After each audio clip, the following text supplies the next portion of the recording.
狱之中竟然还有第二个监狱，这里是全面关押不受控囚犯的危险场所。车柱英本已做好了要大战一场的准备，可这里面的囚犯表面却是再普通不过的样子。车柱英隐隐有一种不对劲的感觉。狱警把他带到了典狱长室，少年监狱第二馆典狱长名为马元昌，他看着自己打造出拥有完整生态系统的水族箱，就感觉自己成为了创造世界的神。第二监狱的制度灵感正是来自于水族馆，明明聚集了不受控受刑人，年均事故率却只有0.3%。马元昌问车柱英知道这是为什么吗？车柱英只是冷冷回答不知道。马元昌继续说，水族馆内虽然有各种鱼类共处在一起，却不像海中生物那样互相撕咬，这正是因为其内有压倒性的顶级掠食者，也就是鲨鱼，它只需凭自身存在就能让其他鱼类保持警戒，并避免无谓的战斗。马元昌看过了车柱英独自一人打倒了第一监狱的所有房长，他要车柱英当他水族馆新进的鲨鱼。天龙猎头刘海源知道马元昌的底细，他原本是海外学会著名的社会犯罪心理学专家，某天他突然回到韩国任职少年监狱典狱长，震惊了所有人。对天龙来说，马元昌也是个令人头疼的人物，因为他不像一馆典狱长可以轻易用钱和威胁拉拢，马元昌只关心自己作为社会学家打造的少年监狱系统，那是名为鲨鱼的悖论的研究。刘海源不理解国家级监狱里竟然还有这种不像话的内幕，他很好奇韩国征服是干什么吃的。刘海源明白少爷这次真的危险了，第二监狱的普通受刑人就是弱小的鱼。马元昌要车柱英作为鲨鱼在里面尽情遨游，但车柱英对此完全不感兴趣，他没有理会马元昌，而是直接转身离开。马元昌沉声道，对于一个学者来说，向不理解的观众解释我的理论是最激动人心的时刻。车柱英竟然被一股怪力死死按在墙上，现在马元昌要亲自让他明白自己的理论。身为少年监狱第二馆的马元昌拥有美国和韩国双重国籍，毕业于常春藤联盟大学的社会心理学系。他的学术论文不仅得到了美国学会的认可，还是联合国社会发展研究所、麻省理工学院研究中心争相挖掘的人才。然而他最终选择的去处却是韩国。马元昌的条件就是要创造少年监狱第二馆，他要将韩国现行法律无法处理的有害少年当作社会矫正实验对象，这是一个极其危险的行为。而大韩征服之所以会批准马元昌这项荒谬的计划，并不只是因为他的学术成就，还有他在紧急情况下能制服暴力罪犯的强大实力。曾服役于美利坚合众国陆军特种作战部队的马元昌现在很好奇车柱英会是哪种鲨鱼，他的拳头砸下发出一声巨响。万幸的是车柱英及时挣脱了束缚，马元昌已经好奇的受不了了，他要来好好分析一下车柱英。现在监狱里关押了4只鲨鱼，马元昌根据自己的定义分别将它们判断为哪种鲨鱼。那么现在他很好奇，第5只鲨鱼车柱英究竟会是哪种鲨鱼？马元昌的身体骤然停住，他不明白这是怎么回事，因为自己的拳头就像打在一片汪洋上。马元昌在愣神过后突然爆发出一阵大笑，他下意识用英文吐出一大堆赞美的词语。随后马元昌让狱警把那个东西拿过来，他想称呼监狱的特别管理阶级为鲨鱼，却没有得到上级同意。而这个黑色名牌就是特别管理阶级的象征，在这座监狱里，黑色名牌绝对统治着一般管理的白色名牌。马元昌明白自己总共攻击了21次，而车柱英能反击的机会比这个次数还要多。那种完全不把马元昌放在眼里的态度令他着迷，他还是第一次遇到自己无法定义的案例。马元昌准备耐心观察和分析，直到车柱英自行暴露身份。与此同时，某个牢房内的受刑人也听说有鲨鱼要住进来了，其中的2个受刑人正议论着要怎么除掉鲨鱼。可当车柱英来到牢房后，受刑人吴泰山立刻像狗般讨好他，受刑人郑恩秀也疯狂祈求车柱英不要杀他。车柱英疑惑，这就是典狱长所说的普通鱼吗？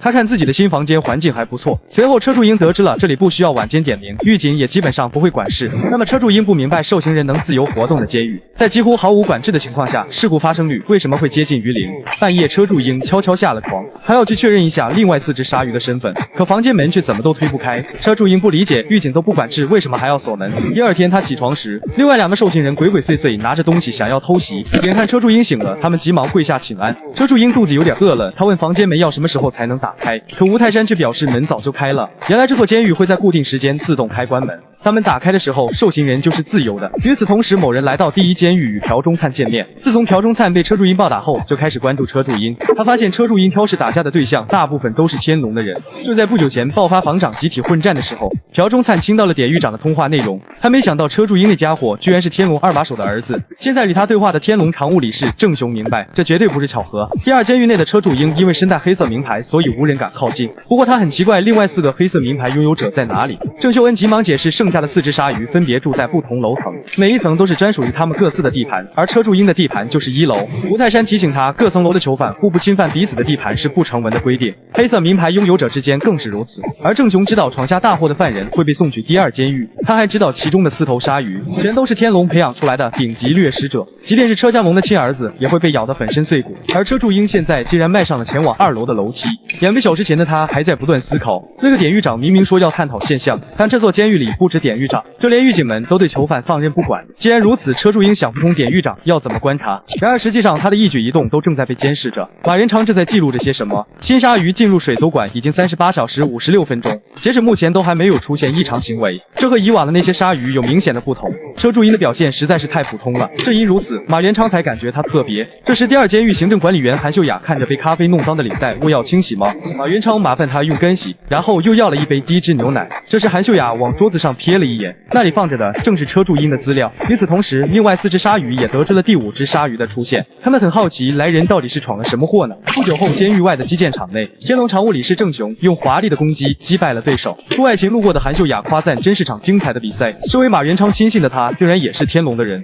韩秀雅背着马元昌偷出了车柱英的资料。第2监狱是个与外界完全隔绝的地方，那里有在天龙没有选派系、年轻又有潜力的人才。郑雄安插韩秀雅进去，就是为了趁机拉拢他们，没想到却有意外的收获。车江龙是天龙的万年老二，郑雄完全能猜到他在背后搞这些手段的目的，那就是利用自己的儿子站上天龙的顶端。郑雄终于抓到了车江龙的把柄，他要亲手把这对父子俩击垮。正常来说，鲨鱼们不会互相斗争，因为即使在血战最后吞噬了对手，自己也会因为受到致命伤而被其他鲨鱼盯上。但来到广播室的车柱英已经在吴泰山那听说了其他4只鲨鱼都是天龙的人。随后整个监狱的广播发出一阵电流声，车柱英让鲨鱼们都听好了，我是1楼的车柱英，另外我也是天龙2把手车江龙的儿子，这意味着你们打倒我的话，就能在天龙得到相当高的评价，所以快来猎杀我吧。在第2监狱这座平静的水族馆之下，鲨鱼们保持着均衡的紧张状态。车柱英要来打破这份平静，就算会成为猎物也无所谓。马元昌也没想到，他竟然对所有鲨鱼发起广域挑衅，这在第2监狱可是史无前例的案例。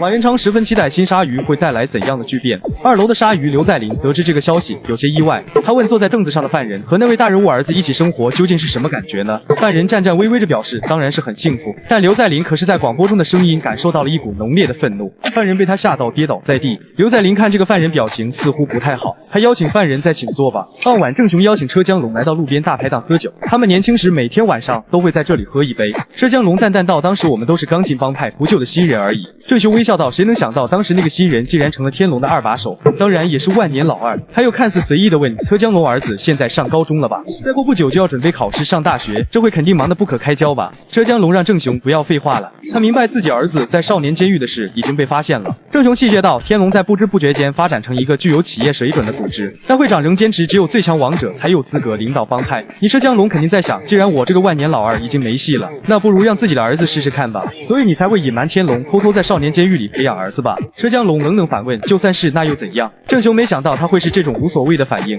车江龙不屑道，自以为掌握到我把柄的你，只能一辈子当个破常务理事啊。郑雄不甘示弱，继续说，你儿子被送到第2监狱了，原本计划养育成龙的儿子，现在却成了鲨鱼们的猎物，我能在你败亡之前先目睹到那样的场景也不错。车江龙一言不发，转身离去。见此，郑雄顿时爆发出一阵得意的大笑，随后他就听到外面传来一声巨响。郑雄出门查看情况，却发现自己的车被车江龙一拳砸烂了，他立刻对着驾车离去的车江龙破口大骂。与此同时，第2监狱内的韩秀雅在监控室发现不对劲，因为2楼的鲨鱼刘在林竟然来到1楼寻找车柱英。过去每当刘在林发现有犯人在叹气，他就会邀请那个犯人去获取幸福。现在刘在林来到1楼跟车柱英寒暄了一番，车柱英让他不要废话，直接说重点吧。刘在林表示自己讨厌打架，因为打架会让人感到不幸。他在车柱英广播里的声音听出了各种负面情绪。刘在林很好奇到底是什么能让天龙2把手的儿子感到不幸。车柱英沉声质问，你大费周章来找我就是为了问这种无聊的问题吗？但他却突然在刘在林身上感受到一种不适。刘在林为刚才可能冒犯的话道歉，其实他是来邀请车柱英到他们2楼的椅子上坐坐。刘在林认为车柱英是有资格获得幸福的人，他会在楼上等车柱英的。刘在林离开后，车柱英开始思考，他不明白自己和那家伙接触的瞬间感受到的那股不悦究竟是什么。刘在林跟车柱英至今遇到的对手都不一样，他问吴泰山跟郑恩秀刚才刘在林说的椅子到底是什么。吴泰山有些紧张表示应该是幸福椅吧，那是会让坐着的人笑容满面感到幸福的椅子，也是2楼的人最害怕的恐怖东西。此时马元昌正在记录现象，车柱英挑衅所有鲨鱼的举动比他想象的还要疯狂。令马元昌意外的是，最先做出反应的竟然是最不具攻击性的2楼鲨鱼。韩秀雅也想不通车柱英公然挑衅鲨鱼们的意图，如果是想掌控第2监狱，未免太不自量力。毕竟在这座监狱中，鲨鱼间的冲突等于自我毁灭，而以往被刘在林带去获得幸福的犯人，最后竟然都真的得到了幸福。对此，刘在林感到很开心，因为亚里士多德曾说过，人生的最终目的就是幸福。刘在林让其他感到不幸的人坐上这张椅子吧，这张幸福椅散发着诡异的气息。那么车柱英现在就要迫不及待地感受一下。